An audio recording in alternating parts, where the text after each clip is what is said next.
মম ছাত্ৰ ছাত্ৰীসকল তোমালোকক মই পুনৰ মোৰ বিজ্ঞানৰ ক্লাছলৈ স্বাগতম জনাইছো। আজি মই আকৌ তোমালোকৰ এলকেন এলকিন এলকাইনৰ ওপৰত আলোচনা কৰিছিলো এই তিনিটা ভাগ। আজি চতুৰ্থ ভাগত আৰম্ভ কৰিম তোমালোকৰ আইসোমাৰৰ ওপৰত চাবা। এতিয়া আমি আলোচনা কৰা পাঠটো হৈছে carbon and it's compound, carbon আৰু তাৰ যৌগ। তাৰ আমি অলৰেডি তিনিটা ভাগ অলৰেডি কৰিলোৱে, এলকেন এলকিন এলকাইন।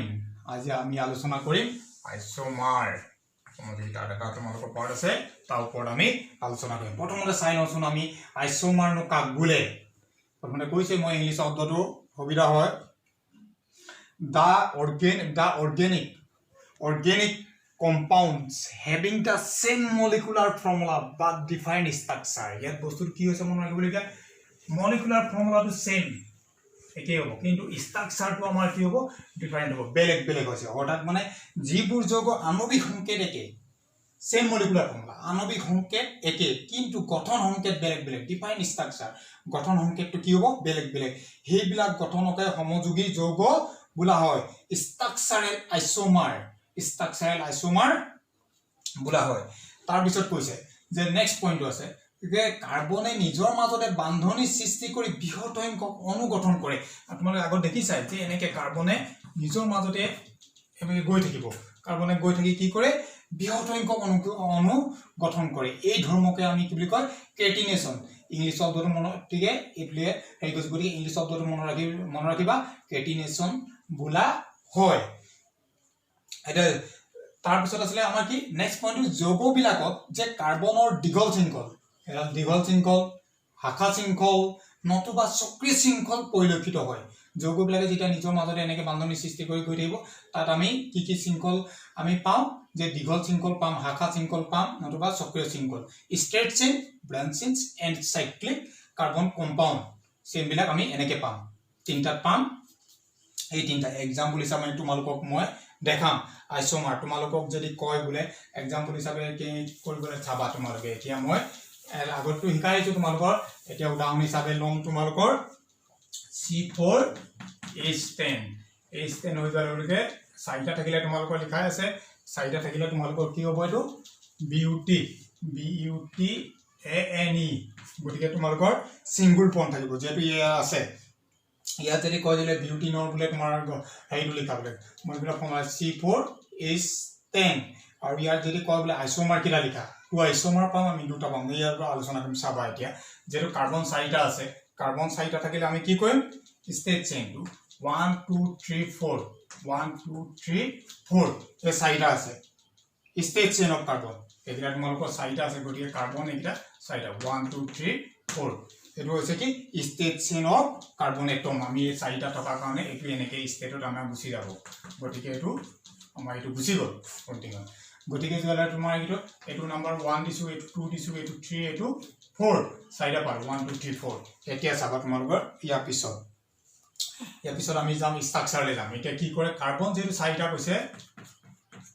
এইটো কাৰ্বন আগত দেখাইছোঁ তোমালোকৰ, যিহেতু এনি আছে, এনি থাকিলে তোমালোকৰ চিংগুল বন্ড হ'ব, চিন্তা কৰিব নালাগে। গতিকে পটাপট তোমালোকে হিচাপ কৰিয়ে দিব লাগে আৰু। গতিকে আমি হাইড্ৰোজেন 10টা 1 2 3 4 5 6 7 8 9 10, এইটো হৈ গ'ল। এইটো আছিলে কিমান তোমালোকৰ N বিউটেন, নৰ্মেল বিউটেন, তাৰমানে normal butane, N means normal butane. ইয়াৰ পিছত আহিব তোমালোকৰ এইটোকে আমি আকৌ এই ধৰণে লিখিব পাৰোঁ আমি, কিমান CH3, চি লগত কেইটা আছে, হাইড্ৰোজেন কেইটা, তিনিটা, CH3, হাইড্ৰোজেন কেইটা আছে, দুটা, CH2, কিমান আছে তোমালোকৰ CH2, আৰু এইফালে পালোঁ কিমান CH3, এইটো।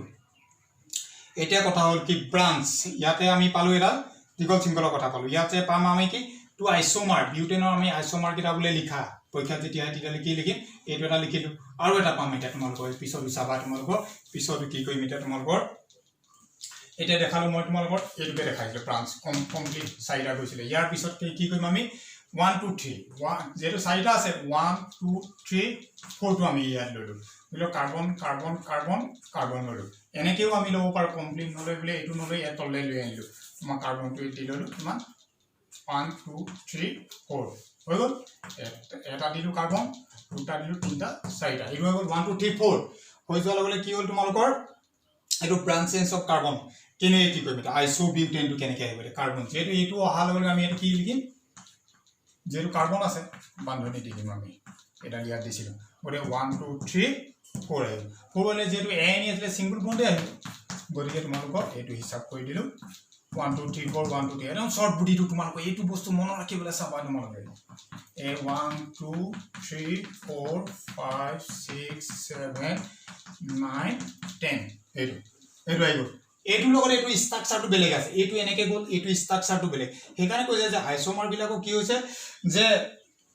সেম মলিকুলাৰ ফৰ্মুলাটো সেম মলিকুলাৰ ফৰ্মুলাটো কি আছিল তোমালোকৰ C4H10 আছিল কিন্তু ইয়াৰ স্ট্ৰাকচাৰটো বেলেগ হৈছে ইয়াৰ এটা স্ট্ৰাকচাৰটো বেলেগ ইয়াৰ স্ট্ৰাকচাৰটো বেলেগ হৈ গৈছে এটো স্ট্ৰাকচাৰ দেখাত বেলেগ এটো আকৌ বেলেগ গতি হেকানে কৈছে যে জীবু যোগ আণবিক সংকেত একে কিন্তু গঠন সংকেতটো বেলেগ বেলেগ হেবিলাকে সমযোগী যৌগ বুলি কৈছে সমযোগী যৌগ হেবিলাকে কয় আইসোমাৰটো এটো কৈছে সেম মলিকুলাৰ ফৰ্মুলা বাট ডিফাইন্ড স্ট্ৰাকচাৰটো বেলেগ গতি এটো দিলু তোমালোকক ইয়াৰ আকৌ নামটো কি মানব আইসোবিউটেন এটো আমি কব পাৰো কি আইসোবিউটেন C4H10 এটোকে আমি আকৌ বলে এটো এই ভাগে লিখো বলে তিতালে হাইড্রোজেন কেটা হলো তোমাৰ তিনটা ও বলে CH3 কিমান আহিলে তোমালোকৰ CH আহিব এটো 1 ত আছিল 2 3 যেটো 1 2 CH আহিলে 3 নম্বৰটো কিমান আছে CH2 আছে 3 নম্বৰ আহিলে 4 নম্বৰটো এটা আছে 4 নম্বৰটো কি হ'ব তোমাৰ ইয়াত আছিল এটো কাৰ্বন গটিকে এটো CH3 আছে এটো 4 নম্বৰ আহিলে গটিকে 1 2 3 4 হেইটো বেলেগ এটো কয় আইসোমাৰ অফ বিউটেন তোমালোকে যদি পৰীক্ষাত আহে বলে আইসোমাৰ অফ বিউটেন আকিবলে যদি আহে বলে স্ট্ৰাকচাৰ এই ধৰণে আকিব লাগিব ইয়াৰ এতিয়া তোমালোকে এটা আৰু এটা এক্সাম্পল হিচাপে মই লম এটা চাবা তোমালোকে আৰু এটা লম এটা তোমালোকৰ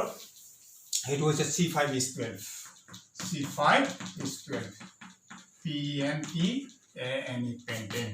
পেন্টেন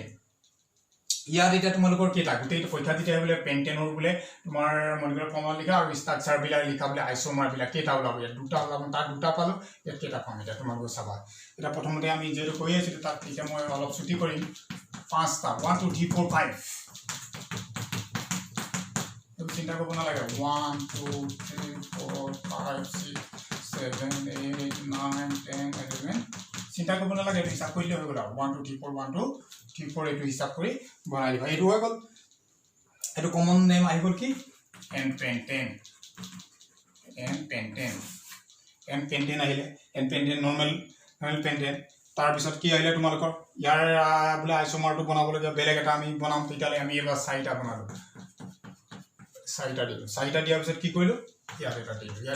এটো সব 1 2 3 4 এটো হিসাব কৰিলে হ'ল পটাপট 1 2 3 4 1 2 3 4 5 6 7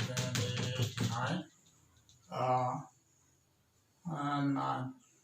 1 2 3 4 5 6 7 8 9 10 11 এটো হৈ গল ইয়াৰ নামটো বেলেগ হৈ গল আইসোপেন্টেন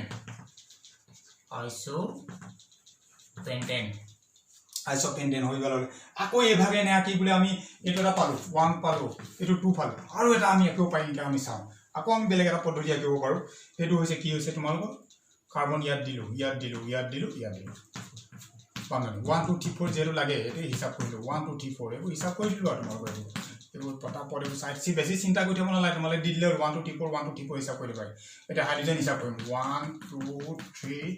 4 5 6 7 8 9 10 11 12 ঠিক আছে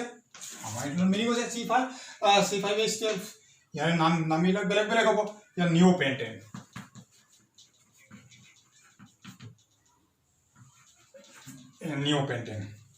গটিকে এইবিলাককে তোমালোক আকৌ আৰু এটা আছে কি IUPAC নেমিং বুলি এটা আছে তোমালোক হেতু ক্লাস 10 ত বিশেষ জানিব নালাগে কিন্তু মই এনে কৈ দিছো যে IUPAC international union of pure and applied chemistry হেতু এইবিলাকৰ নেমিং বিলাক আকৌ বেলেগ হ'ব তোমালোক কয় IUPAC কয় এটো বলে IUPAC নেমিং কি মান হ'ব PAPSC এইবিলাক জানিব লাগে তোমালোকে এতিয়া ক্লাছ 10ত পেণ্টেনে বুলি কয় এইটো বোলে আইছো এইটো আহিলে কিমান আহিব 1 2 বোলে 2 মিথাইল বিউটেন তেতিয়ালে তোমাৰ আকৌ নিউ পেণ্টেন এইটো বেলেগ আহিব 2 2 ডাইমিথাইল প্ৰপাইন এইবিলাক তোমালোকে জানিব নালাগে এটা ক্লাছ 10ত মানে জানিব পাৰা ইকাৰ আপত্তি নাই কিন্তু তোমালোকৰ ক্লাছ 10 ৰ কাৰণে সিলেবাস অন্তৰ্ভুক্ত নহয় তোমালোকৰ জাস্ট এইখিনি কেনেকৈ বনায় এইটোৰ ওপৰত তোমালোকে জানিলে হ'ব তোমালোকে ইয়াত পালো আমি কি পেণ্টেনৰ আমি তিনটা এনেকৈ আঁকিলো গতিকে এনেকৈ আঁকিলে হৈ যাব ইয়াৰ পিছত তোমালোকে কৰি চাবাচোন তোমালোকৰ বেলেগ বেলেগ আছে তোমালোকৰ আকৌ হেক্সেনৰ কাৰণে এনেকৈ আইচোমাৰ উলিয়াবা হেপ্টেনৰ কাৰণে উলিয়াবা বেলেগ বেলেগ তোমালোকে ঘৰত চেষ্টা কৰিবা আৰু এনেকৈ কেনেকৈ হয় গোটেই ভিডিঅ'টো যদি নোৱাৰা আকৌ এবাৰ চাই ল'বা ঠিক আছে ইয়াৰ পিছত আমি আকৌ নতুন চেপ্টাৰ এটা লৈ আকৌ তোমালোকলৈ আহিম